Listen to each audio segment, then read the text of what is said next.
వీడియోలో రైల్వే గుమస్తా వినాయక్ దాజీ భావే ఆయనకు అనుభవం గురించి తెలుసుకున్నామండి. ఆయన తనకు సద్గురువు లభించాలని గురుగీత నిత్యపారాయణ చేసి దత్త మందిరానికి వెళ్తుండేవాడు. ఒక గురువారం ఆ మందిరంలో దత్తమూర్తికి బదులు ఎవరో మహాత్ముని సమాధి దర్శనమైంది. మరో రోజు మిత్రుని అంట శ్రీ సాయి సచ్చరిత్రలో శ్రీ సాయి సమాధి యొక్క చిత్రపటం చూసి అదే తనకు దర్శనమిచ్చిందని గుర్తించి సాయినే తన గురువుగా సేవించసాగాడు.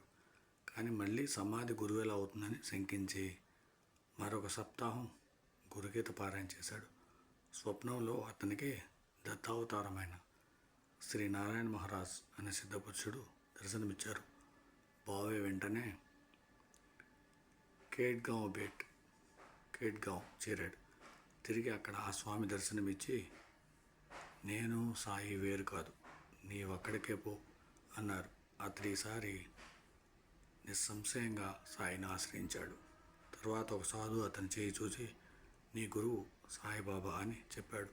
సాయి దత్తస్వామి. ఓం సమ సద్గురు సాయినాథ్ మహారాజ్కి జయ. ఓం సమ సద్గురు భరద్వాజ్ మహారాజ్కి జయ.